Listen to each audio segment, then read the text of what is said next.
Greetings, lovers of lore and legend, whether you are a student, teacher, parent, barrow raider, grave goods collector, or unfortunate night watchman stationed outside a haunted cairn. The Great Tales is a podcast about myths and legends from both inside and outside the Christian tradition. Twice a month, we bring you the stories that Christians have read, retold, and wrestled with for centuries. And so today, as we broadcast live from the beautiful Antiochian village and the Lord of Spirits podcast, we're heading north. Lord of Spirits conference, Father. Oh, well, podcast conference. This is the third half, Actually, next Lord of Spirits conference is the third half. Oh, man. Assuming it's still happening. Got to keep that tension there. We're heading north into a world of the restless dead and bone-chilling encounters. We will meet Grettir the Strong, the Saga's unluckiest zombie fighter, and will stand with Hervor as she wakes her undead father, Angantyr, for a midnight chat about family heirlooms. That's right. This episode, folks, is a graveyard smash in the most literal way possible. So grab your torches, sharpen your swords, keep one eye on that suspiciously quiet burial mound, because here we go. Here we go. Icelandic monsters, Norse weirdos killing each other, ripping arms off, slashing arms off.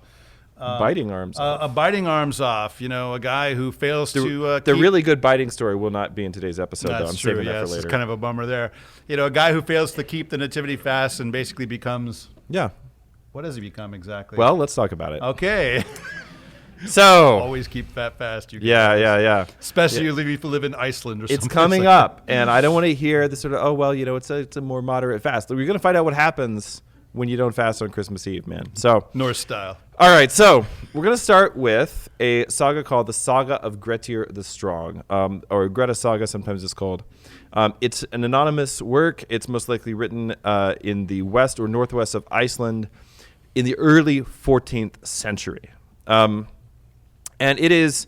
so it's a little bit later than the other sagas of the Icelanders, but you can usually find it in like the big collections. There's a big collection, by the way, of the sagas of the Icelanders by Penguin Classics puts it out, and it's like a phone book size, and that's basically the best edition anybody's done. And it's really inexpensive, and you can find it a lot of places. So this is composed after Iceland has been ceded to the Norwegian crown, and it is what is called an outlaw saga. So an outlaw saga is a saga about an outlaw. And I think this is our first... Is this our first saga? This is our first saga, yeah. So we should say something at least a little... Well, that's what a saga is, Father. That's what we're doing, literally right now. That's very good. Scott got that joke.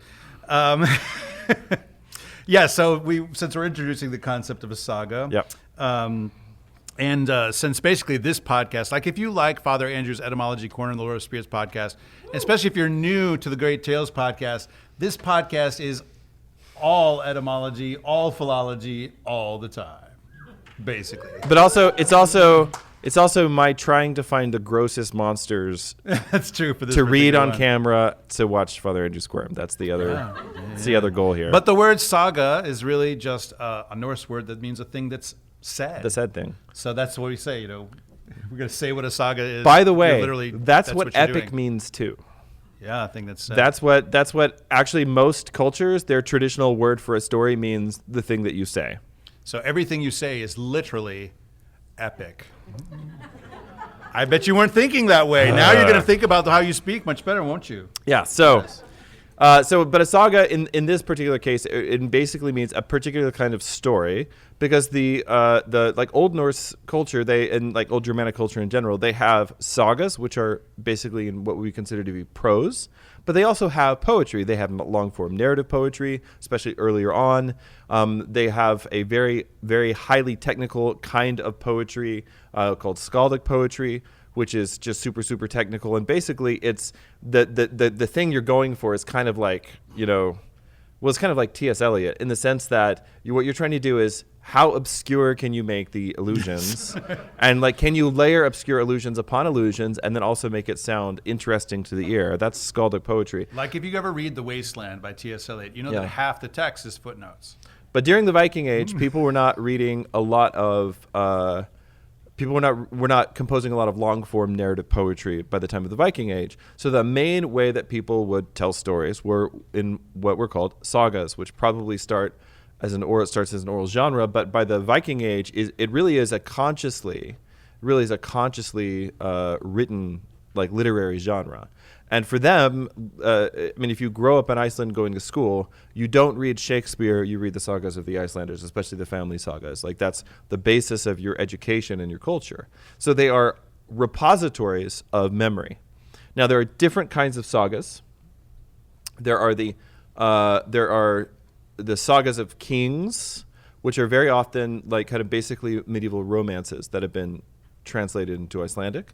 There are Heimskringla is a very well-known. There are the early sagas like the Volsunga saga, things like that, which are basically repositories of the ancient memory of the Germanic peoples.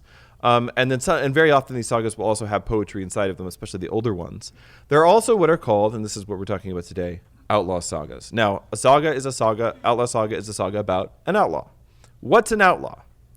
An outlaw is somebody who has behaved in a certain way that the Icelandic justice system has deemed it necessary to make them outside the law. And what that means is this is somebody who you can rob or kill without fear of reprisal from the rest of society. So, in other words, it is somebody for whom, at least theoretically, they've been severed from the kin bonds. So there's no... And eventually, Iceland does come under the Norwegian crown. But in the early days, there's no king in Iceland. They have a meeting, they get together to vote on a few laws. The law speakers are basically the people who orally keep and transmit the laws. Which we should mention that these meetings that they have are called the thing. The thing. So if you ever say, I'm sorry, I can't go. I have a thing. I have a thing. You are actually using that word in its original sense. Yeah. Yeah, I have a thing. I have a meeting with somebody. Yeah, exactly. The thing. Yeah, so crazy. There is a good like res publica, like the public thing, republic joke in there somewhere, but I'm tired. So, so an outlaw then would be somebody. So they would say, all right, you killed somebody. Maybe it was an act of manslaughter, something like that. You're outlawed for 7 years. What that means is you have to get out of here. Why do you have to get out? Because anybody that is within the boundaries of this kingdom that you're in, or within the boundaries of Iceland in this case, anybody who's here could kill you and take your stuff, and nobody would be allowed to avenge you, or it's not supposed to avenge you. A non-person. Yeah, effectively. Yeah. You just don't have the typical bonds of society. So outlaw sagas are sagas about men who find themselves in these kinds of circumstances and how they make their way in the world. And very often, the outlaw is outlawed for something he did accidentally when he was quite young. And so the outlawry, there's also what's called greater outlawry and lesser outlawry. I'm not going to go into that right now. But the outlawry becomes the premise for him going on a journey and usually going to the court of some foreign king and finding favor there and being very successful for himself. And there are some famous sagas about this, about some very famous people who died at the Battle of Stamford Bridge, for instance. Ooh. Now... but that does not come into this tale. Oh, man. So, the central figure of this saga is a guy named Grettir Asmundarson. And he's a historical person. His life outlined, many of his exploits are basically considered historical by medieval historians. And basically from a young age, Grettir is depicted as very Tylenol-coated.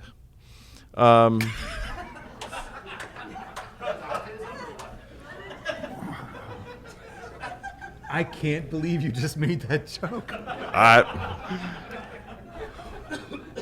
We're all a little Tylenol-coated, Father Andrew.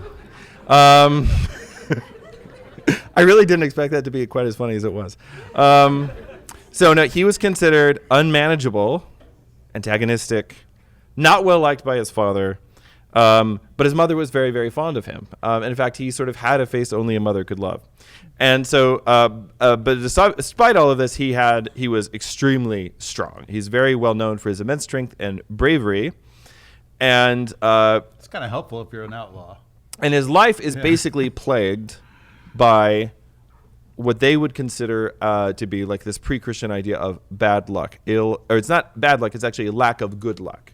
Like only bad things happen to you. Hapless. Yes. And or like a disposition to failure. In other words, no matter how hard this guy tries, pretty much everything goes wrong for him. Whatever he touches turns into paper mache. Isn't the Yiddish word schlamazel?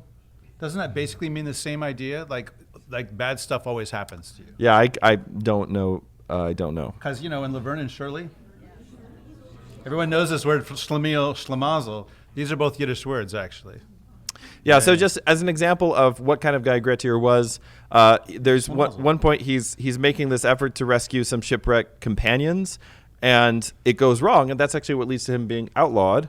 And later on, he tries to rid a neighborhood of some evil spirits, and that results in a personal disaster for him. We're going to tell that story today. And then also, he has an unfortunate encounter with a devil in a church. I don't think we're going to get to this today, which basically results in him not getting the help from the king that he should have gotten. So it's like every time something good is about to happen or he's about to do something good, things just go wrong.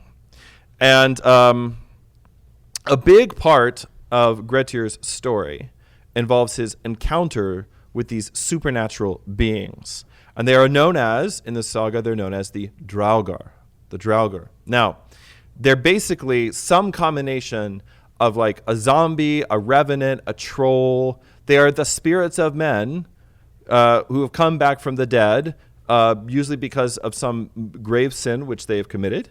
And you see now why it's relevant. Guys, it's all Grave one sin. podcast. Or if you've played Elder Scrolls Grave sin. I just got it. There you go. It was a very Yeah. good pun. You didn't even know you were making. Nope. If you ever played Elder Scrolls Oblivion, there are lots of draugar that show up in that. Yeah, That I'm is seeing true. some That nodding is true. going on. That is true. Yes. By the way, So you someday know. we will start an Elder Scrolls podcast. It's going to happen. Skyrim has draugar as well. Of course it should. It's basically a Norse-ish, I think world. you're right. I think the Draugar are in Skyrim. I am myself, I'm a Morrowind kid, so, but thank you. Wow. Yeah. No Daggerfall. Daggerfall's great. Okay, all right. I like all the Elder Scrolls games. I'm not a big video gamer, but I like Elder Scrolls. And the main thing to understand about Elder Scrolls is that the elves are right. They're the superior race, and they should be ruling. They should be ruling the entire setting. I mean, that was my takeaway. I don't know what you guys were playing. You can guess what kind of character I play in Elder Scrolls Online, by the way. Yeah. All right, so he has these run-ins with Draugar constantly, and it's somewhere between. So they're spirits of men who then are raised basically in the monstrous way. So are they trolls? Are they zombies? They don't exactly map to like you could say like a D&D monster taxonomy, unless of course you're playing an edition that has Draugar, in which case there it is. There's the mapping. So there's one notable incident which occurs when he breaks into the grave-mound of a guy named Carr the Old. And inside, he finds a hoard of valuables. He finds an ancient sword, which is actually very important for Beowulf studies because it's a hepti-sax. And he's attacked by the mound-dweller. So he breaks into a barrow, and turns out there is a barrow Wight. And who knew this could have happened? And there's no Tom Bombadil living in Iceland because Tom, honestly, just wouldn't like the winners. And so he has to fight, and he wrestles the revenant, eventually overcomes it, decapitates it. And so this is an important part of the detail, is that if you're going to kill a draugar, the only way to kill him is to decapitate him or her. That's, it's a little, so like kind of Highlander rules, basically. Yes. Yeah. So that's this. So what we're going to do is look at some of his different fights, and then we'll also look at his curse, and we're going to, I think, read some of this because it's not going to be super familiar for most of you. And it'll also, like, they're cool monster fights. Like, really, that's all this podcast is cool monster here's fights. A cool thing. Let's read it together. So here's the context for the first fight. Grettir has just been outlawed for the first time following his mostly accidental killing of a man. Manslaughter, the slaughter of a man. And he has taken the family sword, which he got sort of by nefarious means, but he's taken the family sword. He's gone in exile into Norway, and this is where he has the first of two big encounters with the draugar. Now, there's a lot in this passage which is very typical of Old Norse monster lore, and if we have time today, I want to get to the much older Waking of Angantyr, which is probably not the origin, but it's certainly the earliest surviving example of these kinds of tropes. But also, as you're listening to this, how many of you watched our episode on Beowulf that we did? How many of you just ever read Beowulf, heard of it? We are in the right room. Okay. So, as we're reading this story, And as we're describing the fight blow for blow, I want you to be thinking about Beowulf's fight with Grendel. So, here we go. Do you want to start? Do you want I'll me to take start? it. Why don't we? You want to go down until the? Yeah. Why don't you just do the whole thing? I'll do the next one. I'll do the next one. All right. Yeah. The name of the landman who lived in the island was Thorfinn. He was a son of Kar the Old, who had lived there for a long time. Thorfinn was a man of great influence. When the day broke, the people on the island saw that there were some sailors there in distress, and reported it to Thorfinn, who at once set about to launch his large 16-oared boat. He put out as quickly as possible with some 30 men to save the cargo of the trader, which then sank and was lost, along with much property. Thorfinn brought all the men off her to his house, where they stayed for a week, drying their goods. Then they went away to the south. Dry things out. Dry goods. Yeah. And are heard of no more in this story. Grettir stayed behind with Thorfinn, keeping very quiet and speaking little. Thorfinn gave him his board, but took little notice of him. That means he fed him, by the way. Grettir held rather aloof and did not accompany him when he went abroad every day. This annoyed Thorfinn, but he did not like to refuse Grettir his hospitality. He was a man who kept an open house, enjoyed life, and liked to see other men happy. Grettir liked going about and visiting the people in the other farms in the island. There was a man named Audun, who lived at Vindheim. Grettir went to see him daily and became very intimate with him, sitting there all day long. One evening, very late, when Grettir was preparing to return home, he saw a great fire shoot up on the headland below Audun's place, and asked what new thing that might be. Audun said there was no pressing need for him to know. If they saw such a thing in our country, said Grettir, they would say the fire came from some treasure. He who rules that fire, answered the man, is one whom it will be better not to inquire about. But I want to know, Grettir said. On that headland, said Audun, there is a howe, wherein lies Kar the Old, the father of Thorfinn. Once upon a time, father and son had a farm property on the island, but ever since Kar died, his ghost has been walking and has scared away all the other farmers, so that now the whole island belongs to Thorfinn, and no man who is under Thorfinn's protection suffers any injury. You have done right to tell me, said Grettir. Expect me here tomorrow morning and have tools ready for digging. I won't allow you to have anything to do with it, said Audun, because I know that it will bring Thorfinn's wrath down upon you. Grettir said he would risk that. So I'm going to interject real quick to explain what's going on with the fire. So not just in Northern European culture, but even in Eastern European culture, there's this idea that at night when you see like lights kind of flickering up out in the darkness, out on the moor, out on the that this light is like a ghost light that indicates there's some kind of treasure buried underneath. Tolkien plays with this a little bit in the sort of the Dead Marshes scene, these ghost lights. But my favorite example from world literature comes from how many of you have actually read, not seen some adaptation or absorbed from pop culture, but how many of you have actually read Bram Stoker's Dracula? Yeah, remember at the beginning, this is actually kind of a subplot right at the beginning. That's when he does the famous "Children of the Night." Hear their beautiful music. Yeah, so anyway, but that tradition is actually alluded to in Dracula. So anyway, great book. Would love to talk about it sometime, but we'll have to get Father Andrew through it, which is going to be the struggle. So, all right, very tender-hearted. You can continue. Well, listen. And your Romanian accent is not great. The story of Dracula, it's fair. The story of Dracula is a story about feeding the hungry, Father. Is it? I met the man who said he hadn't had a bite in weeks, so I beat him. Okay. The night passed. Grettir appeared early the next morning, and the Bondi, who had got all the tools for digging ready, went with... Bondi means slaves. Yeah. Went with Grettir to the howe. Grettir broke open the grave and worked with all his might, never stopping until he came to wood, by which time the day was already spent. He tore away the woodwork. Audun implored him not to go down, but Grettir bade him attend to the rope, saying that he meant to find out what it was that dwelt there. Then he descended into the howe. It was very dark, and the odor was not pleasant. He began to explore how it was arranged, and found the bones of a horse. Then he knocked against a sort of throne in which he was aware of a man seated. There was much treasure of gold and silver collected together, and a casket under his feet full of silver. Grettir took all the treasure and went back towards the rope, but on his way he felt himself seized by a strong hand. He left the treasure to close with his aggressor, and the two engaged in a merciless struggle. Everything about them was smashed. There's your graveyard smash, yeah. Back to back, belly to... Sorry. That's that Zombie song? Jamboree. I mean, That's a it's completely related. different Yeah, song, I know, though. it's, kind of related. By the way, does anybody have?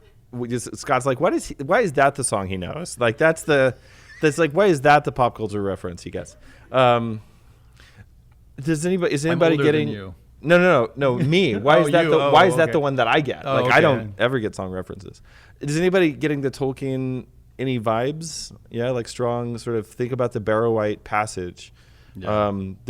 It's kind of interesting. Like pretty much the only supernatural kind of thing you run into, other than like orcs, like in Tolkien, is various forms of the Walking Dead, and that is because this was something which people in this society at this time were very concerned about. It seems to have been a problem. And there's another word I think that we should mention, which I've read over and over again here, which is the word howe, Howe, which if you are fans of the Chronicles of Narnia, you have, wow, you probably came across the phrase Aslan's Howe, which of course shows up in it's Prince Caspian, isn't it? Yeah, Prince Caspian, which is is sort of this big mound that Right. they go and It's like a grave mound they raise over the stone table, basically. Yeah. Yeah, exactly. So, the howe-dweller made a ferocious onslaught. Grettir for some time gave way, but found that no holding back was possible. They did not spare each other. Soon they came to the place where the horse's bones were lying, and here they struggled for long, each in turn being brought to his knees. At last it ended in the howe-dweller falling backwards with a horrible crash, whereupon Audun above bolted from the rope, thinking that Grettir was killed. Grettir then drew his sword, Jökulsnaut. It's great. Jökulsnaut. Jökulsnaut or Jökulsnaut? Jökulsnaut. Jökulsnaut. Jökulsnaut. Cut off the head of the howe-dweller and laid it between his thighs. That is how you kill one of these. You cut the head off and you put it between the legs. Then he went with the treasure to the rope. I don't make the rules. Whenever he says, I don't make the rules, You know the rules, and so do I. He's pointing out, thank you, he's pointing out something which is weird that he loves. I think you're probably right. Yeah. I'm a keen observer of human behavior. Yeah. Then he went with the treasure to the rope, but finding Audun gone, he had to swarm up the rope with his hands. First, he tied the treasure to the lower end of the rope so that he could haul it up after him. He was very stiff from his struggle with Kar. This is where it's revealed that it's the, Kar the Old. Yeah. But he turned his steps towards Thorfinn's house, carrying the treasure along with him. He found them all at supper. Thorfinn cast a severe glance at him and asked what he had found so pressing to do that he could not keep proper hours like other men. Many a trifle happens at eve, he replied. Then he brought out all the treasure which he had taken from the howe and laid it on the table. One thing there was upon which more than anything else Grettir cast his eyes, a short sword, which he declared to be finer than any weapon which he had ever seen. It was the last thing that he showed. Thorfinn opened his eyes when he saw the sword, for it was an heirloom of his family, and had never been out of it. Whence came this treasure? He asked. Grettir then spake a verse. Scatterer of gold, 'twas the lust of wealth that urged my hand to ravish the grave. This know, but none hereafter, I ween, will be fain to ransack Fafnir's lair. Thorfinn said, You don't seem to take it very seriously. No one ever before had any wish to break open the howe. But since I know that all treasure which is hid in the earth or buried in a howe is in a wrong place, I hold you guilty of no misdeed, especially since you have brought it to me. Grettir answered, "The monster is slain in the dismal tomb. I have captured a sword, a dire wounder of men. Would it were mine, a treasure so rare, I never would suffer my hands to resign." "You have spoken well," Thorfinn answered, "but before I can give you the sword, you must display your prowess in some way. I never got it from my father whilst he lived." Other than, just killing his father just now. Grettir said, way. "No one knows to whom the greatest profit will fall ere all is done." Thorfinn took the treasure and kept the sword in his own custody near his bed. The winter came on, bringing Yuletide, and nothing more happened that need be told of. So there's so many interesting things from like a cultural perspective in this account. There's a lot of, you can again notice lots of resonances with Beowulf. The fight in the How is very similar in certain ways to the fight in the Hall. We're going to see more examples of that in a moment. One of the other things that's in here, it's a very important trope of all Indo-European monster killing stories. All Indo-European monster killing stories basically have an important sword. And very often the sword is this, what one of my old professors referred to in Anglo-Saxon as the hepti-sax, the short sword. And the idea is it's this short, ornate sword from a previous age. That's kind of the idea, and that's you think of like maybe like a Bronze Age sword, right? And that basically gets carried through all these different Indo-European monster slaying stories over literally thousands of years. Another one of the important tropes in these stories is the idea of the unreliable companion. And so with Beowulf, every friend that he has either deserts him or gets eaten, basically up till the very end of the poem. And in this, he's got this companion who's supposed to be up there holding the rope. And then when it starts sounding like things are getting a little out of control down there, Aldun is like, "Yeah, I'm out." And he nopes out of there. And at least they tied the rope to something. Right, apparently. at least he tied the rope off to something. That was pretty lucky. And this forces the hero to then do a feat of strength, which in this case is tying all of the treasure to himself and then climbing up the rope, And you'll notice there's like all those details are very explicit in the saga. People, Icelanders are very practical people. I mean, they believe in ghosts, so should you, but they're very practical people. And one thing that they do is they want to know very basic things like, okay, he got all that treasure, but how did he get it out of there? And this is why Dungeons and Dragons 5th edition is just not a good RPG because nobody runs it with encumbrance rules anymore. Wow. But if you're going to run, this is a D&D podcast now. We're doing it. If you're going to run a tabletop RPG, Scott will tell you have to track encumbrance at my table, because the question of how do you get the treasure out of the dungeon is actually something that stories like this are what that whole genre of gaming is based on.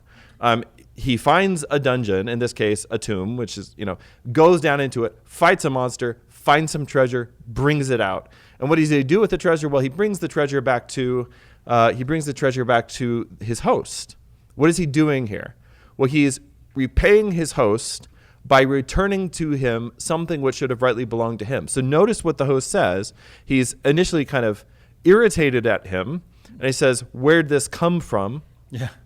And by the way, just Grettir's response is to respond in the form of a bit of that skaldic poetry I was talking about. So he says, "Scatterer of gold, 'twas the lust of wealth that urged my hand to ravish the grave." So who's the scatterer of gold in this case? Well, it's his host. Scatterer of gold means he's generous. So he's saying, "Oh, my generous host, I wanted to go find some wealth to give to you." Because the idea is that you're supposed to, please don't infer any kind of official stance on economic systems from this, but you're supposed to spread the wealth around in the sense that if you keep it all to yourself, or worse, you bury it with some dead guy, well, now it can't benefit anybody. And so he says, "This no, but none hereafter, I ween, will be fain to ransack Fafnir's lair." It's a reference to Volsunga Saga. It's a reference to the Volsunga Saga. And so he's talking about the tomb. Fafnir's is in this case is Fafnir's lair, but Fafnir is the dragon who guards the hoard, who Sigurd, or in the early version, kills. Oh, yeah. Now, Thorfinn says, "You don't seem to take it very seriously." This is understatement. The whole exchange here is a very classic case of Germanic understatement. So he says, you don't seem to take it very seriously. What he's actually saying is you did a pretty good job. Like, you don't seem like terrified the way that normally people would be if they walked into a grave and fought a zombie. No one ever before had any wish to break open the how. And then he says, in other words, like you're the only person who's ever had enough chutzpah. There we go. To get back, another Yiddish word. Is this a Yiddish? Yiddish is a Germanic language. Look it up. Look it up. Yeah. You're the only person who has the gumption to go down and actually do this. And then he says, since I know that all treasure which is hidden in the earth or buried in a how is in a wrong place. In other words, it's not beneficial to anyone. I hold you guilty of no misdeed, especially since you have brought it to me. And of course, the implication is, if you decide now to keep the treasure, then I will hold you guilty of a misdeed. And of course, Grettir he's already an outlaw. He cannot afford to lose friends. So he says another verse. And the verse is, the monster is slain in the dismal tomb. I have captured a sword, a dire wounder of men. Would it were mine, a treasure so rare I never would suffer my hand to resign. What he's saying is, I could hold on to this sword better than your family has. But he doesn't say that. You can't say that, but he's saying it without saying it. It's an implicature. And then Thorfinn says, you have spoken well. What he's saying is that, that being able to speak well in a Germanic saga or a story like Beowulf, being able to speak well is one of the signs of a hero. Heroes don't just do good things. They also now know how to express themselves, part of which is they don't, roll over and show their belly, but also you can't afford to be aggressive with important people. And so a hero, this is behind basically all the dialogue in the Beowulf poem, is this idea that to be a hero means you know how to walk right up to the line and stop. And that is what Grettir does with his verses, and his host approves. He says, you've spoken well. Before I can give you the sword, though, you must display your prowess in some way. I never got it from my father whilst he lived. So again, the implication there is I'm still the person that's in control. The treasure is mine to dole out. I'm going to hang on to the sword until you do something else to prove. In other words, he's basically saying, you should stay and work for me. Right? So see how they're all like every line, they're saying something without saying it. And that's basically, I think every language has its own, kind of certain poetic genius. Certainly, the genius of the Greek language is the ability to, let's say, pile epithets upon other epithets, and then make flourishes and make a whole new epithet out of that. And a lot of our hymnography in the Orthodox Church is this way. We just pile all these complex, and that's all beautiful and it's good. The genius of Germanic languages, in particular Icelandic and Old English, Old Icelandic and Old English, just for an example, is an understatement. It's how can I say something without actually saying and it? Puns. And puns. And so alliteration. But the puns and alliteration are all to the service of this. How can I make things kind of as compact as I possibly can? Because if the next thing to happen in this story was that Thorfinn was so happy with Grettir that he offered him his daughter to marry, then Thorfinn would have an outlaw for an in-law.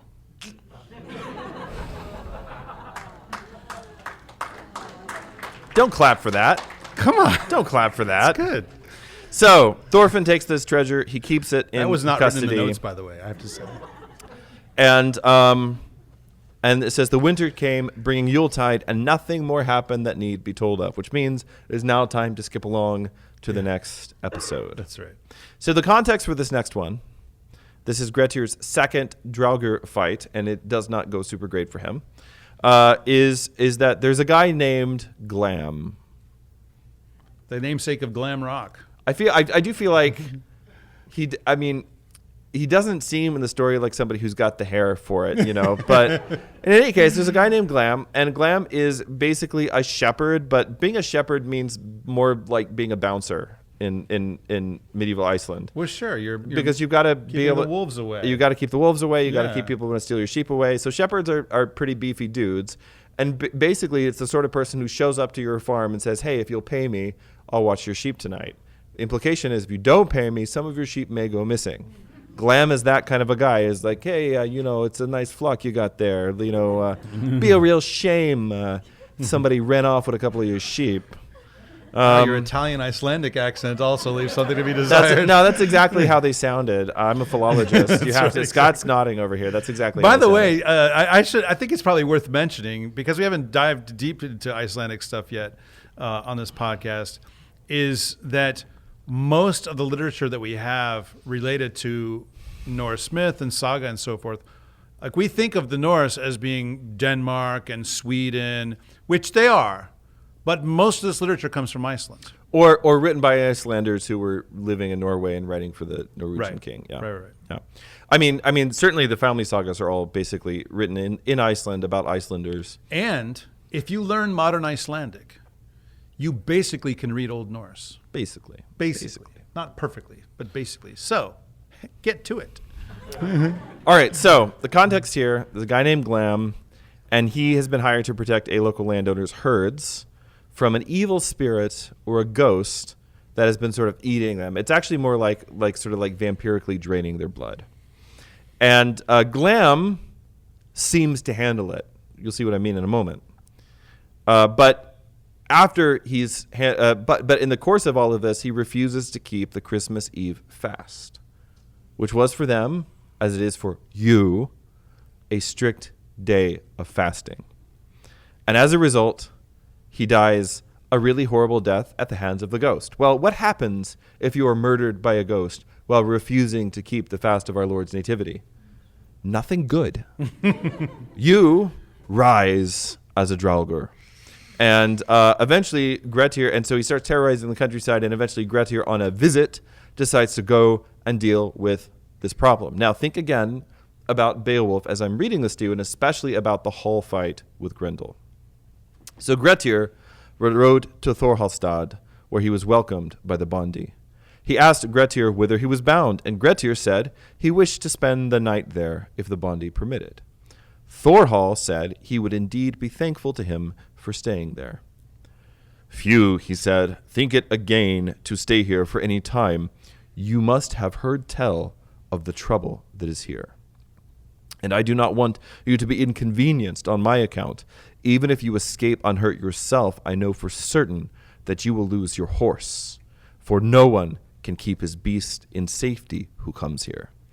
Grettir said that there were plenty more horses to be had if anything happened to this one, which is how you're supposed to respond as a hero. Thorhall was, yeah, imagine these. If you try to imagine these guys with all like Norwegian accents, it'll just be too comical. Yeah.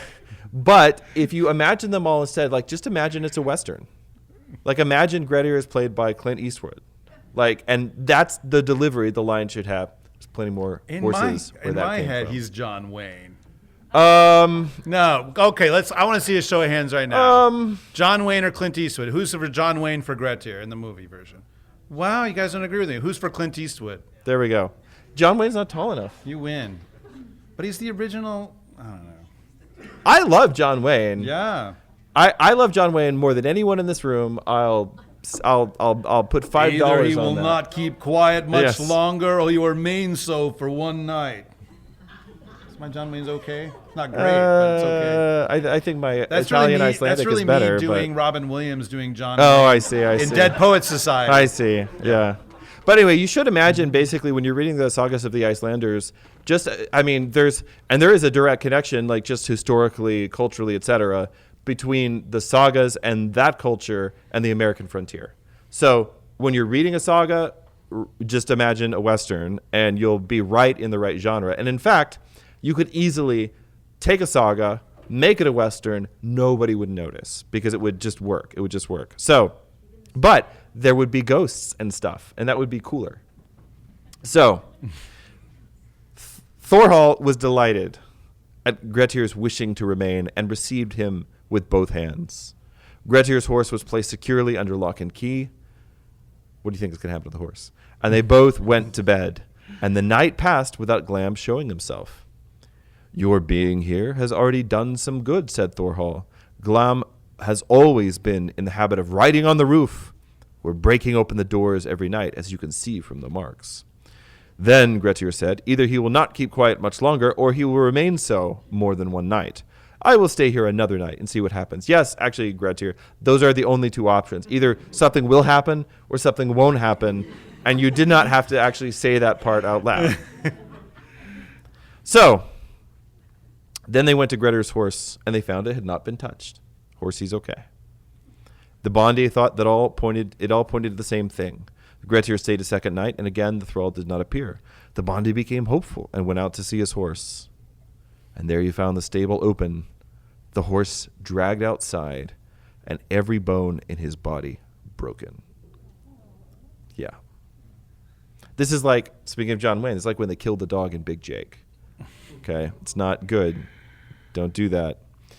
Thorhall told Grettir what had occurred and advised him to look to himself, for he was a dead man if he waited for Glam.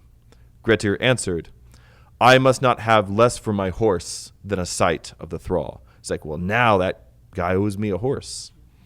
So the Bondi said there was no pleasure to be had from seeing him. He is not like any man. I count every hour again that you are here. The day passed, and when the hour came, I'm reading so much because you have to get the atmosphere. Otherwise, it's just a monster fight. But like the atmosphere is like, it's building, it's moody, it's atmospheric. The day passed, and when the hour came for going to bed, Grettir said that he would not take off his clothes, and he lay down on a seat opposite to Thorkel's sleeping apartment. So he's lying out on the bench. Again, be thinking about Beowulf as I read. He had a shaggy cloak covering him, with one end of it fastened under his feet, and the other drawn over his head, so that he could see through the neck hole. He set his feet against a strong bench, which was in front of him. The framework of the outer door had been all broken away. You can, if he's a cowboy, you can think of him just like sitting there in the, pushed back against the bar, feet propped up on it, hat down over his head, but he's peeking out underneath the brim to see what this guy's going to do. The framework of the outer door had all been broken away, and some bits of wood had been rigged up roughly in its place. The partition, which had once divided the hall from the entrance passage, was all broken, both above the crossbeam and below, and all the bedding had been upset. The place looked rather desolate. There was a light burning in the hall by night. And when about a third part of the night had passed, Grettir heard a loud noise. Something was going up onto the building, riding above the hall, kicking with its heels until the timbers cracked again. This went on for some time, and then it came down towards the door. And by the way, it is not Santa Claus. I was going to say, this is anti-Santa. The door opened, and Grettir saw the thrall, again, this is Glam, stretching in an enormously big and ugly head. Glam moved slowly in, and on passing the door, stood upright, reaching to the roof. He turned to the hall, resting his arms on the crossbeam, and so he's a giant, he's really large, and peering along the hall. The Bondi uttered no sound, having heard quite enough of what had gone on outside. Grettir lay quite still and did not move. Glam saw a heap of something in the seat and came farther into the hall and seized the cloak tightly with his hand. Grettir pressed his foot against the plank, and the cloak held firm. Glam tugged at it again, still and more violently, but it did not give way. A third time he pulled, and this time with both hands, and with such force that he pulled Grettir up out of the seat, and between them the cloak was torn in two. Glam looked at the bit, which he held in his hand, and wondered much who could pull like that against him. Suddenly, Grettir sprang under his arms, seized him around the waist. By the way, this is very detailed sort of play-by-play wrestling. Seizes him around the waist, squeezes his back with all his might, intending in that way to bring him down. But the thrall wrenched his arms till he staggered from the violence. Then Grettir fell back to another bench. The benches flew about, and everything was shattered around them. Glam wanted to get out, but Grettir tried to prevent him by stemming his foot against anything he could find. Nevertheless, Glam succeeded in getting him outside the hall. So remember, in Beowulf is trying to keep the monster in the hall, and Grendel's trying to get away. And here it's reversed. It's the monster trying to get the hero outside of the hall. And then A terrific struggle began, the thrall trying to drag him out of the house, and Grettir saw that however hard he was to deal with in the house, he would be worse outside. So he strove with all his might to keep him from getting out.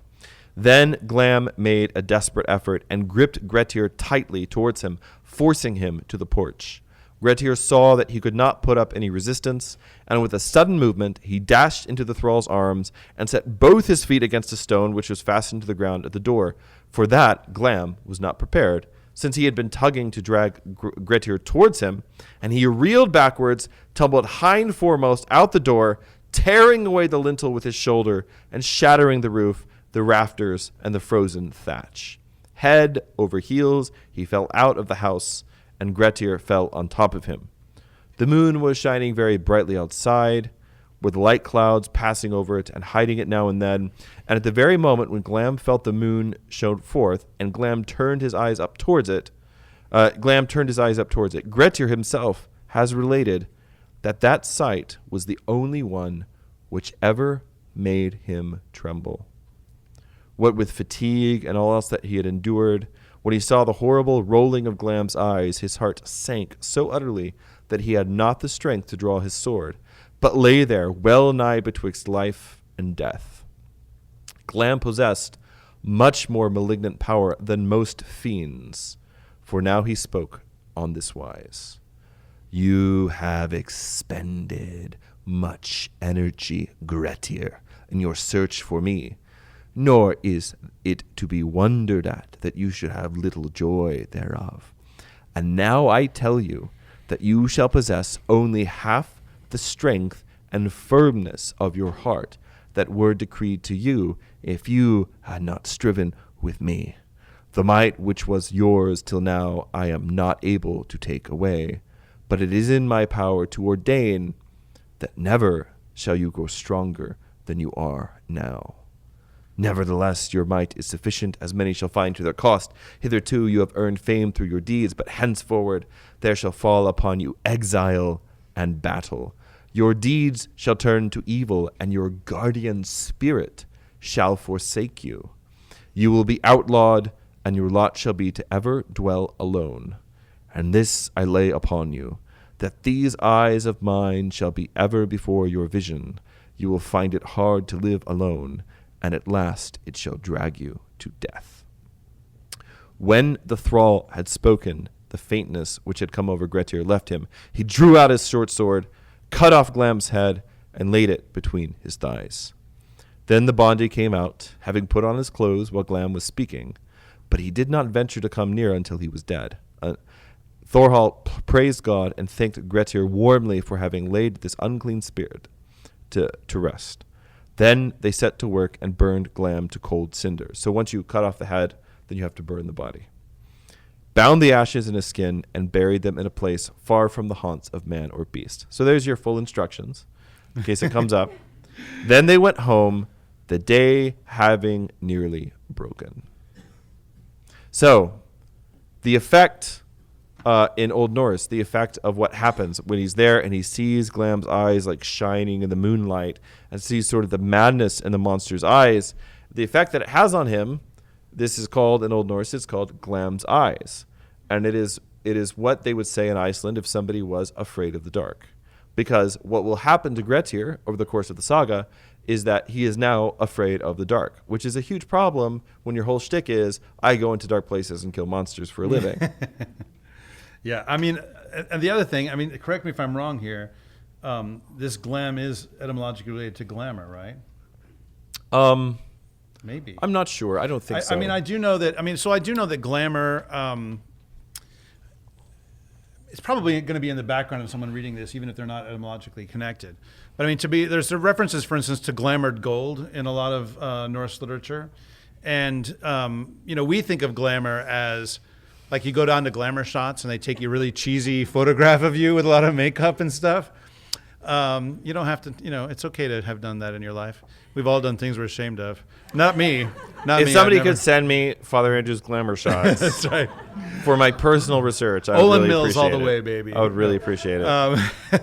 But we think of it that way, but it actually comes from the sense of something being cursed.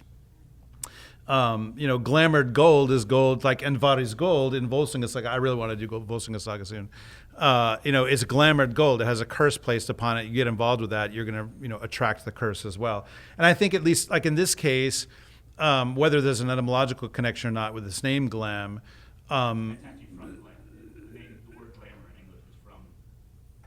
all right. Well, Father John has offered a ruling. All right. Okay. Yeah. I'm Yeah, waiting. yeah. Scott is my like off-camera philologist buddy who's he's going to give us a phone a ruling, philologist friend. Yeah. Yeah, it's like Lifeline. he's Orthodox philologist Jamie. Like Jamie, could you? Yeah. But Okay, if you laughed, you just outed yourself. By the way. Okay. But the sense then is it means curse, See you. but it has this sort of magic. I already knew just looking at you. Magic now. Like, I already knew. upon magic upon something. And it's funny now that we use it to mean this sort of positive thing, like, oh, it's so glamorous. But but etymologically speaking, when you say that something is glamorous, you mean that it's under the magical curse, literally, which kind of still true, huh? I'm just putting that out there. I mean, obviously we have just read the story with this very glamorous monster.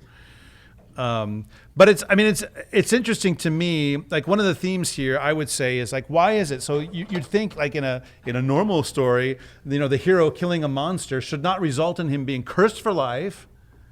But here it is. Unless it's an Old Norse story. Unless it's an Old Norse in which story. case that is almost certainly what is going to happen. And I think probably what's part of what's going on here is that there is a sense of kind of uncleanness, that by contact with the monster you have contracted something that's very bad for you. Just like don't dig in a how to look for treasure or whatever. Something very bad could happen to you.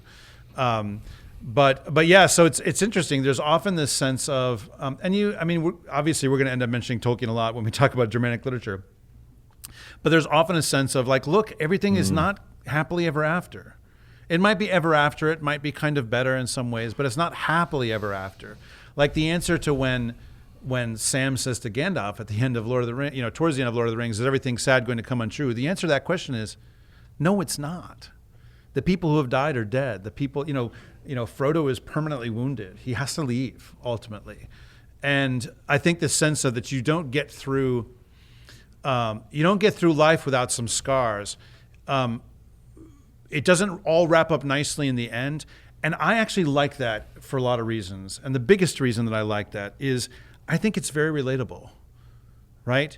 We tend to want to think of our lives as a great story, that God willing, that I'm maybe the hero of, or at least, hopefully not the unreliable helper along the way, but that I'm involved, but that it's going to be nice, it's all going to work out in the end, whatever. But the truth is that any good thing you do, any bit of repentance you do in your life, any accomplishment you have, there's always loss that goes along with it. There is always loss, right? And I know that many of you in the room, for instance, are parents. And your biggest worry about your kids, I have 4 kids, you have 6 kids. Biggest worry about your kids is, are they going to be okay? Right? And especially once you're like maybe 10, 12, 15 years into the parenting, you're often thinking, I have really messed this up. Right? And yet, what they will remember is, if you did, that you loved them, that you took care of them, that you were there for them.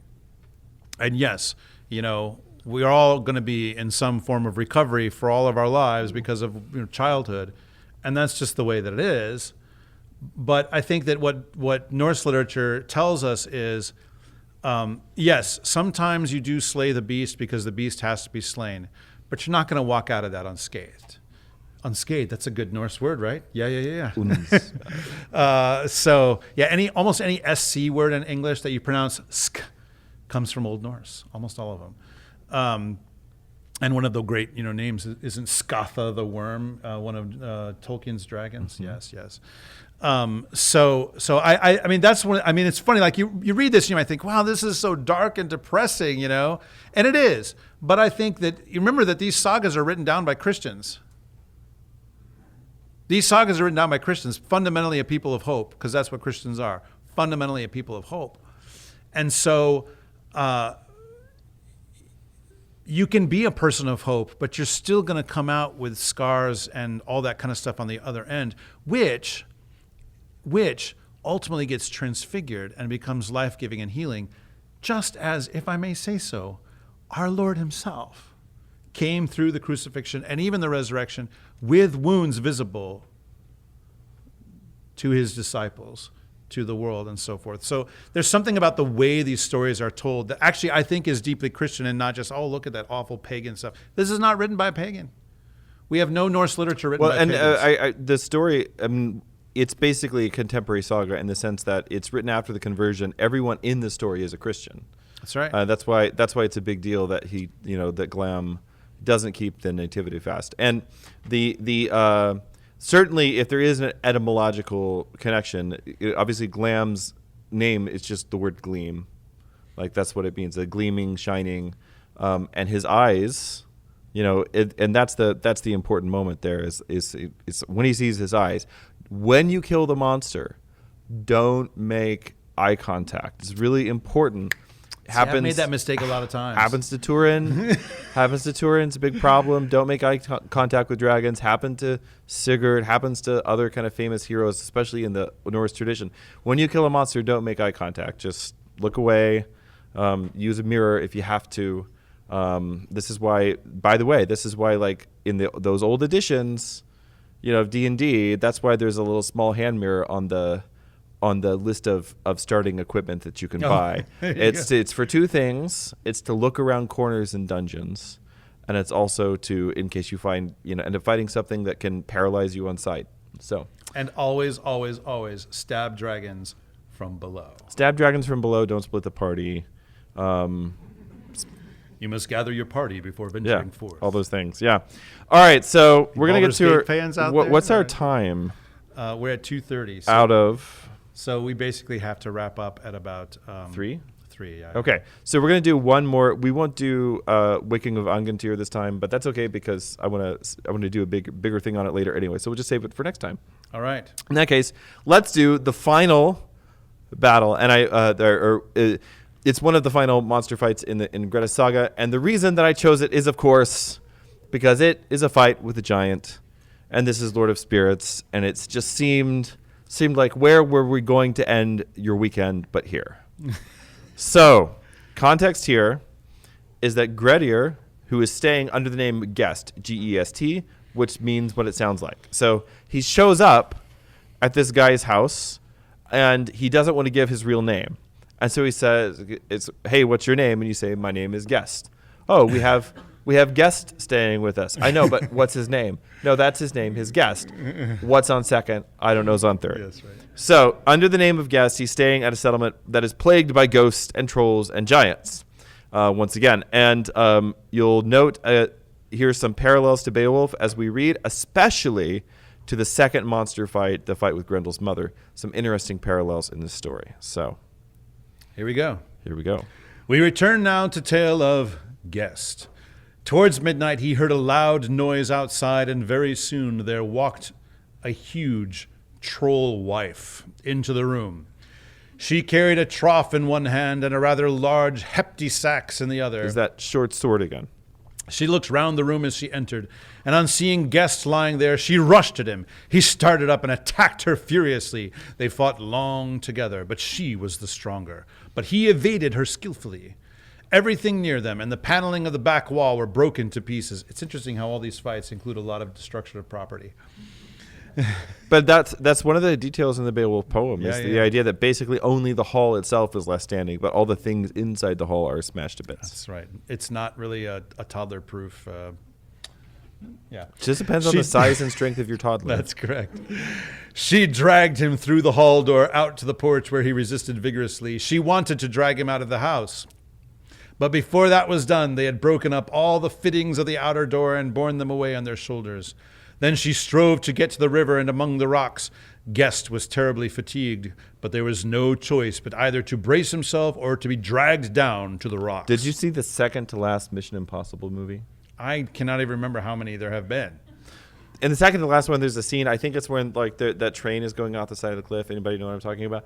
And like Tom Cruise's character, Tom Cruise, he renowned Scientologist. He's like falling. He's like falling, and he keeps jumping and grabbing things, and then whatever he grabs just immediately breaks away, and it's like kind of a funny. He's like, yeah. That's how I imagine this scene. Oh, anyway, okay. It was topical. All right, that's good. Yes, good. Never pass up a chance to mention a Scientologist. Jenna Elfman, Scientologist. Yeah. Anyway, all night long, they struggled together. There's some sighs of disappointment in the room at that. I don't know.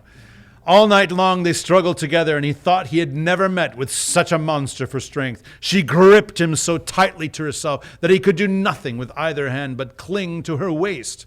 When at last they reached a rock by the river, he swung the monster round and got his right hand loose. Then he quickly seized the short sword which he was wearing, drew it and struck at the troll's right shoulder, cutting off her right arm and releasing himself. She sprang among the rocks and disappeared in the waterfall. Guest, very stiff and tired, lay long by the rock.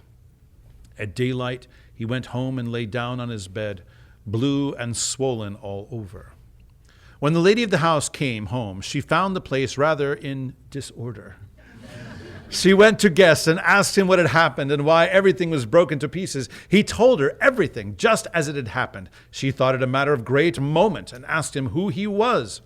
He told her the truth, said that he wished to see a priest, and asked her to send for one. She did so. Stein came to Sandhaugar, and soon learnt that it was Grettir, the son of Asmund, who had come there under the name of Guest. The priest asked him what he thought had become of the men who had disappeared. Grettir said he thought that they must have gone among the rocks. The priest said he could not believe his word unless he gave some evidence of it. Grettir said that later it would be known, and the priest went home. Grettir lay many days in his bed, and the lady did all she could for him. Thus Yuletide passed. Grettir himself declared that the troll woman sprang among the rocks when she was wounded, but the men of Bardardal, easy for you to say, yeah, said that the day dawned upon her while they were wrestling, that he cut off her arm, she broke, that when he cut off her arm, she broke, and that she still is standing there on the mountain in the likeness of a woman. The dwellers in the valley kept Grettir there in hiding. Okay, by the way, did anybody catch the sort of the implication there? Of where the men were? Of what happened to the troll wife. Oh, yeah. Yeah, that's the implication. So again, like thinking like trolls turn to stone when the sun comes out, certain things. One of the things that I forgot to comment on a moment ago, just while we're on this, is this idea that Grettir is supposed to be this strong. Like, we're supposed to be strength 18, right? And that's where he's headed. Strength stats going up until they stop. But and then what happens is when he's cursed by Glam, he's at strength 12. And basically strength never going to get higher than that. And so that's the curse is you're already pretty strong, but you're only going to get weaker from here, which is what it feels like being middle-aged. How would you know what it feels like being middle-aged? I am exactly halfway through my 10. So, all right, continue. I'm old enough to be your much older brother. What? Or your very naughty teenage dad.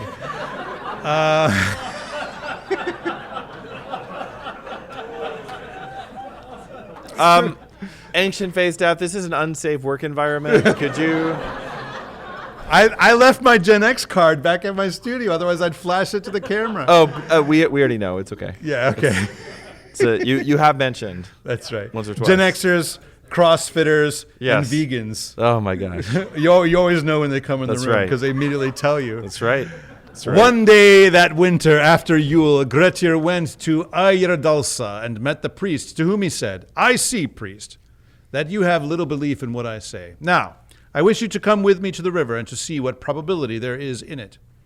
The priest did so. When they reached the falls, they saw a cave up under the rock. The cliff was there so abrupt that no one could climb it, and nearly 10 fathoms down to the water. They had a rope with them. The priest said, "It is quite impossible for anyone to get down to that." Grettir answered, "It is certainly possible. and men of high mettle are those who would feel themselves happiest there. I want to see what there is in the fall. Do you mind the rope?" The priest said he could do so if he chose. He drove a stake into the ground and laid stones against it. By the way, anybody want to take bets on whether or not the priest minds the rope the rest of the episode? Anybody? No? Okay, all right. Grettir now fastened a stone in a loop at the end of the rope and lowered it from above into the water. "Which way do you mean to go?" asked the priest. "I don't mean to be bound when I come into the fall," Grettir said, "so my mind tells me." Then he prepared to go. He had few clothes on and only a short sword, no other arms. He jumped from a rock and got down to the fall. The priest saw the soles of his feet, but after that did not know what had become of him. Grettir dived beneath the fall. It was very difficult swimming because of the currents, and he had to dive to the bottom to get behind the fall.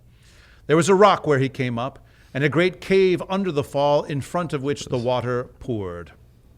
He went into the cave, where there was a large fire burning, and a horrible, great giant, most fearful to behold, sitting before it. On Grettir entering, the giant sprang up, seized a pike, and struck at him, for he could both strike and thrust with it. It had a wooden shaft and was of the kind called hepti-sax. Told you guys. Grettir struck back with his sword. It's like hepti-sax TM. It's like a... I really think that's just like the Acme brand of swords back in the day. That's right, yes. Everyone's got a hepti-sax. Yours is fast and mine is slow. Grettir struck back with his sword and cut through the shaft. Then the giant tried to reach up backwards to a sword which was hanging in the cave. And at that moment, Grettir struck at him and cut open his lower breast and stomach so that all his entrails fell out into the river and floated down the stream.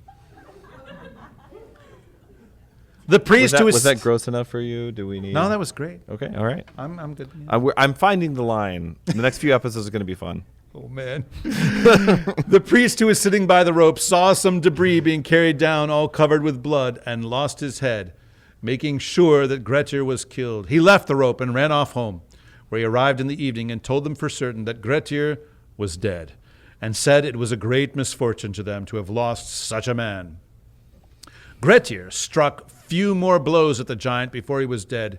He then entered the cave, kindled a light, and explored. It is not told how much treasure he found there, but there is supposed to have been some. He stayed there till late. At this point, the into guy night. writing the actual play is getting a little lazy. Yeah. And he's like, I'm tired of tracking encumbrance, man. I'm sure just there like, was we just go home with the treasure. Can we just go home with the treasure? That's right. He stayed there till late into the night and found the bones of 2 men, which he carried away in a skin. Then he came out of the cave, swam to the rope, and shook it, thinking the priest was there. Finding him gone, he had to swarm up the rope and so reach the top. He went home to Eyjardalsa and carried the skin with the bones in it into the vestibule of the church, together with a rune staff, upon which were most beautifully carved the following lines. Into the fall of the torrent I went, dank its maw towards me gaped. The floods before the ogress's den, mighty against my shoulder played. And then, hideous the friend of Trollwife came, hard were the blows I dealt upon him. The shaft of hepti-sax was severed, my sword has pierced the monster's breast. There too it was told how Grettir had brought the bones from the cave. The priest, when he came to the church on the next morning, found the staff and all that was with it, and read the runes. Grettir had then returned home to Sandhaugar. And some say that for hundreds of years after the saga was written, you could still go to that church and see the bones of the giant that Grettir killed, as well, eventually, as Grettir's own skeleton, which, according to eyewitness accounts, was quite large. So, Dun, dun, dun, dun. I think it's time to check in with the chat, Father Andrew. Oh, well, so normally we check in with the YouTube chat, but there is no... You're the chat. You're the chat, y'all. So line up. Much different than our YouTube people. You're not sitting there chatting away about something completely irrelevant the whole time. No, we love you, YouTube chat, actually. Our YouTube chat is actually quite good. Yeah, no, it's important for my like millennial attention span. See, I can mention my generation too, to have like a totally unrelated conversation going on while I'm recording. That's right. Distracted from distraction by distraction. Unless you have something else you want to say about that last episode. I mean, there's obviously awesome. it is pretty awesome, actually. I mostly was like, it would just be fun to read awesome things to you guys, and that was kind of the whole premise. You of guys this into awesome things being read to you? But let's get up, and any questions you have, just a you couple can of line up. minutes. Yeah. So come on down, yalla. I don't know any Arabic speakers in the room. Yalla and she. Yeah. All right, we that's got a word said people. a lot in my house. I'm sure Father my Anthony wife is is gonna half have something Palestinian. exciting. All right. So, all right. Turn on the mic if it's not on.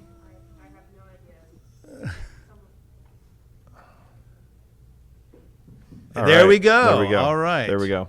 Yeah, I have a question about the treasure that was in the howl. So is that not so? If I understood correctly, that was where Carr was buried, and Grettir was serving Carr's son. Did Carr's son not put the treasure there in the first place? That is an excellent question, and so there's this kind of ambiguous role of grave goods in a lot of old Germanic stories. I'll give you another example for sort of you can compare these two things. So in the Beowulf poem, as Beowulf is dying, he sends Wiglaf down into the actually sends him down into this cave, which if you've listened to our episodes, you'll know was made by the giants before the flood. And so it's not a cave, it's like an underground palace. And he goes down there and he finds all this treasure, and he brings some of it up to show to Beowulf. And Beowulf sees that and he's happy, and he says, now I know my people will be taken care of because they're going to have plenty of gold when I die. And then he dies, and they take all the treasure and they bury it with Beowulf. Now, you sort of ask the question, why would they do that?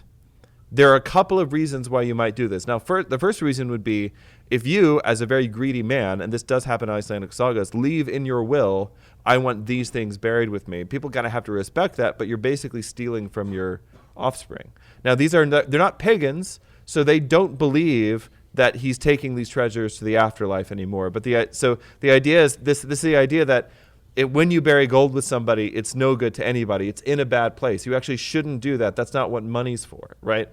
The spice must flow. Yeah, treasure is for taking care of your people. It's for taking care of your family. And so it could have been the case that Carr was extremely greedy.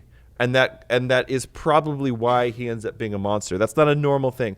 Normally when people die, they just sort of die. The coming back to life and like haunting all of your descendants, it's an atypical situation, and it probably indicates, in this case, greed. Another reason you might do that, though, is that you say, nothing but harm will come of this gold. So if the gold comes from a harmful place, it's got some kind of a curse on it, Glamored. which seems to be the implication in the Beowulf poem. Or you just say, we don't actually have anybody who can defend this anymore. And so it's going to cause, if people find out we have this big unguarded treasure, it's going to cause a huge problem. So better to let the spirit of the hero guard it. Sometimes that could be the case as well. I think in the case of Carr it has to do with he was this very greedy man, and that is why he is reborn as a monster after his death. Or as St. John Chrysostom would say, the way you become a demon after death is by living like a demon before death. I saw somebody on Facebook today that said that's actually a heresy, by the way. So. Really? Yeah. Yeah. If anybody's not a heretic, it's St. John Chrysostom. Yeah. Great question. Yeah. All right, over here. All right, two quick questions. One, what style of poetry is employed in these stories? And two, is it like a common trope in these stories that you always kind of end with this poetry at the end? So the kind of poetry that's being used here is the skaldic verse I was talking about earlier, which is very short. It has there are like 16 kinds of skaldic verse. I probably have that number slightly wrong, but basically, and you could spend your entire life going insane trying to study them. And each one has its own form. It has its own. They have their own. There's like a general metrical form that they all have to follow, which is why they're all short. Like in English, it's like 4 lines of poetry, right? So they're all short, they're all kind of really punchy, and they all kind of like summarize things in a certain way. And alliterative too. Yeah, I mean, it's alliteration patterns depending on which form you're looking and at. It's Old Norse alliterative verse. Skaldic verse is actually quite different from like Old English alliterative verse, like you would find in Beowulf. It's much more complex, and the complexity, like the more complex you can make it, and the more, in other words, like the more you can pack into, the denser you can make the meaning, kind of the better the poetry is. That's how they thought about it. And yes, being able to rattle this really complex poetry off the top of your head is one of the marks of being a hero. So certain things make a hero in the Viking Age. One of them is the fact that you always laugh in the face of danger. Yes. In fact, my old professor Tom Shippey wrote a wonderful book about this called Laughing Shall I Die? Yes. Wonderful book on heroism in the Viking Age. So heroes laugh in the face of danger. Heroes never talk themselves up, right? That you always say in an understated way, well, now I've got to stick around because he owes me a horse, right? Is way better than saying, oh, well, when he shows up, I'm going to do this, that, and the other thing. There is what's called a formal boast, like you would find in Beowulf, but generally speaking, as a hero in conversation, you have to be understated but menacing. You have to have this underlying threat that I could break you in half at any time, but I am choosing not to, and aren't you lucky that I'm on your side? And then another thing that you should be able to do as a hero is to speak well. You've got to be up to the line, but not past it. And another thing you have to be able to do is to speak in poetry when required. And the way that compositionally these things worked was that people would have had stories about this guy who's a historical person. They would have had stories about him, and somebody would remember the verses that were attributed to him that he'd either composed or somebody else had composed about him. And then they say, we need a container for these because we're just going to forget about him. So they write the saga, and that's when they work the verses in. And it's sort of like the poetry comes first, but then what happens is the saga becomes the repository for holding on to the poems, which are almost certainly older than the saga itself. Yeah. Good question. If you get it wrong, do you get a do-over? As a hero, if you got it wrong, you wouldn't be a hero. Wasn't Harold Hardrada, though, like he in his final battle, he asked for a do-over on his poem? Yes, yeah. In real life, it gets to be, yeah. Who's next? Are you next? That would technically be me. I apologize in advance for this question. Oh, well. I would like to hear the two of you analyze the similarities and differences between the draugar and the K-pop demon hunters' demons. You can just take a nap, take it, sir.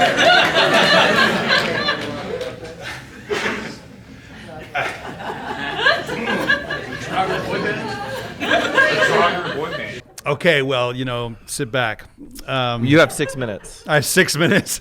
Okay. You said you were going to keep me on schedule. I mean, that's true. It's absolutely true. I did not put him up to that, by the way, at all. Not even a little How bit. dare you? Yeah. First of all, how dare you? Yes. So, okay, Oh, so gosh. there are demonized humans. There's it seems to be that who's seen K-pop Demon Hunters? You see this? Yes. Who said because of me? Oh, wow. Well, together we're glowing. We're gonna be golden. I'ma gear up and take you down. Okay, so no, I haven't been listening to this soundtrack on repeat in my car. So it seems like, it seems at this point, I mean, they're talking about releasing a sequel or some kind of series or who knows what. They'll probably ruin the whole thing. But in any event, at this point in the K-pop Demon Hunters lore, it seems like there's sort of 2 or 3 different classes of demons. You've got the big bad demon, Hema, who is basically a hellmouth. This is why you should watch this movie, everybody, by the way. Basically a hellmouth who swallows souls. And then you have kind of your rank and file sort of monster demons that look very inhuman, and the demon hunters have zero qualms. They're basically the orcs of the movie. Zero qualms about taking them down with their sort of spiritual weapons that they have. But then you have, we're only certain that there's one. There might be more potentially. But then you have Genu, who is a human that was demonized through sin. You guys see why I'm interested in this movie now? And I have to, again, credit my wife for turning me on to the movie. It took her 2 months to convince me to watch it, actually, because she's way smarter than I am. And so Genu, he betrays, spoilers, he betrays his family for his own comfort. And this eventually makes him a thrall. There we go, bringing back some of our good language from this Germanic tradition. He becomes a thrall to Gima, the sort of the devil figure, the big hellmouth. And is ultimately controlled by him, and so he's kind of drowning in his sin, and the way out for him ultimately is to confess what it is that he did to Rumi, who's the main character of the K-pop demon hunters, and she herself also has demonic influence in her life. I won't completely spoil it for you, but she might be a Nephilim. Or Dad might be a Nephilim. Not clear exactly what's going on there, but Dad is a demon somehow. But her hiding that from her friends and lying about it becomes the means through which she becomes demonized, and her dealing with that demonization is basically the main plot of the film. You got to relate it to the text. So how? Yes, I'm getting there. So how does that compare to the draugar, right? So I mean, draugar, it seems, are. I mean, in some ways, they're similar to what Genu sort of becomes, but they're much more mindlessly monstrous. Really, it seems to me. Now, I mean, they're not like our concept of zombies. At least most of the zombies in pop culture, which are these sort of completely mindless, endlessly moving, kind of thing, whatever. Like Glam, right, is a draugar, right? Basically, or something like that. I mean, there's a lot of, I don't know. And he delivers a whole paragraph of curse there towards the end of that story. Yeah. So he's clearly intelligent, But nonetheless, it kind of gives him superpowers and all this stuff. And of course, this is the case as well with Genu. I mean, these are all just different images that participate in this demonization imagery that is deeply embedded in mythology and in the scriptures, so forth. In Icelandic sagas, there is no such thing as a monster that didn't used to be a human, including the dragons. Yeah, that's right. Very famous example in the Jomsviking saga of a man who doesn't want his enemies to get his treasure. What was his name? Bodhi? Baki. He grabs 2 armfuls of silver and he jumps into the bay and he says, Baki out, basically. And nobody ever sees or hears from him again. But from that day forward, that particular fjord is haunted by a sea serpent. Voyage of the Dawn Treader, anyone? Well, I mean, the thing is, obviously Lewis got that from somewhere, but I would basically argue that that's probably the case for the dragon and Beowulf as well. This is an argument that I made in the episode that we did and in the longer Beowulf course that I taught for a Symbolic World. If you want to listen to me drone on about this for 18 hours. But it seems to be, I think, strongly implied that the last survivor, in the Lay of the Last Survivor, which is one of the little songs in the song in Beowulf, is probably also the dragon. Huh. Yeah. Yeah. So, I mean, Father, I mean, I think your question is probably a little bit of a joke, but not completely, not really. I will remember this. Yeah. I mean, it's why don't we heal what's broken? Oh my gosh. All right, one more. Thank you. I appreciate having the opportunity. We were talking about Glam, his eyes. Glam's eyes means you're afraid of the dark. I immediately thought about Gollum. Yep. The Hebrew word galam that comes from means wrapped up or enfolded. When we get all glamorous, don't we doll ourselves up in pretty clothing? And a golem is something that is artificially supported. So what do you think? Could there be a Hebrew connection there? This is the kind of etymology that the church fathers like. Yes. A lot of folk etymology, kind of tie it together and make a meaning out of it. Which is cool. I mean, I'm into it, but it's not necessarily etymologically. I don't think that Tolkien has Hebrew in mind with Gollum, but Tolkien definitely has Glam in mind with Gollum. There are some specific moments where it will talk about this evil light shining out of Gollum's eyes, which are almost word for word with passages in Beowulf and with passages in the Saga. And this idea of like these eyes that shine with this evil light, which is how, I mean, when Grendel shows up to the hall, there's this weird light coming out of his eyes, and it's not totally clear how he breaks the doors open, but it seems like though he just like touching them, they explode is kind of the idea. Now, what's interesting about Gollum is that he's not a physically impressive specimen really in any way, but this is because he's a hobbit. And again, remember in these sagas, there's no such thing as a hero as a monster who didn't used to be a human. And so Gollum is what hobbitness looks like when it goes wrong and becomes cursed through possessiveness, which is I would basically argue is the main thing that makes you also become a draugar. The possessiveness or some other extremely extroverted passion. So in Glam's case, he doesn't want to keep the nativity fast, and it's basically implied he doesn't want to keep it because he was told he had to. Now, for the priest in the audience, it'll be difficult for you to imagine somebody like this. But there are people who, just out of sheer bloody mindedness, as soon as you tell them they have to do something, they'll just rebel against it. And so what happens is Glam goes out and he's supposed to watch there's a monster or a wraith or something in the area that's been killing the sheep. So he's supposed to watch the sheep on Christmas Eve. And the Bondi, by the way, a moment ago I said Bondi are slaves. Bondi is the householder. It's the thralls who are the slave. But in any case, just correcting myself, so all two people in the comments don't come after me.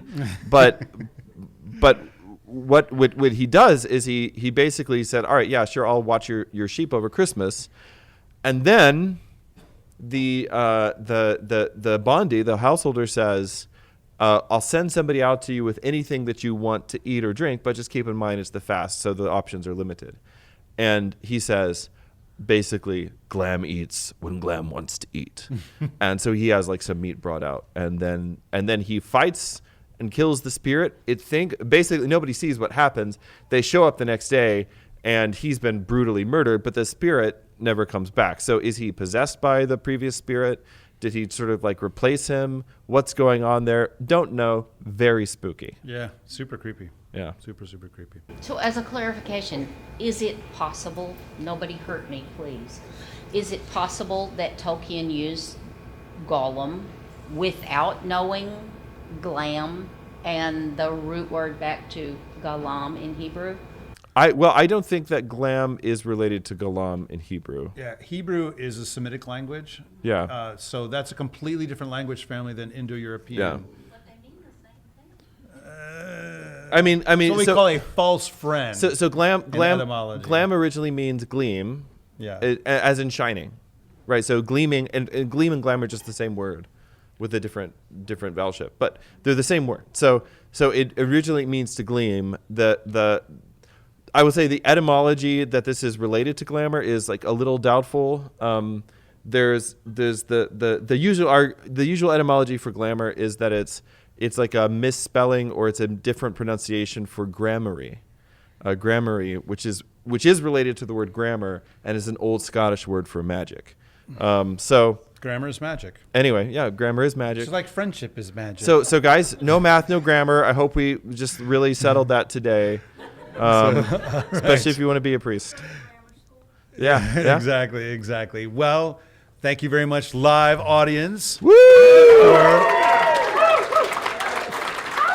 for joining us on this graveyard smash of an episode as we dug into Draugar, Barrow-wights, and all the undead troublemakers. Well, some of the undead troublemakers. Not all of them, Of the actually. Viking sagas. If this monster mash left you delighted, disturbed, or both, please like, subscribe, share, and review. And you can find us on YouTube, Spotify, Apple Podcasts, and other places where podcasts rise from their graves. Most podcasts are dead, though, so if you think about it.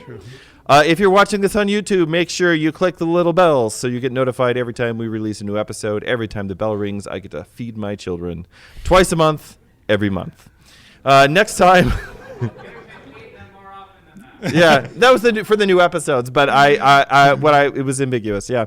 Next time we're gonna crawl out of the barrows and into a brand new tale, hopefully with fewer corpses trying to strangle our heroes. Until then, fare you well, and may you never be caught unarmed when the dead decide to dance. This has been a listener and viewer supported presentation of Ancient Faith Radio.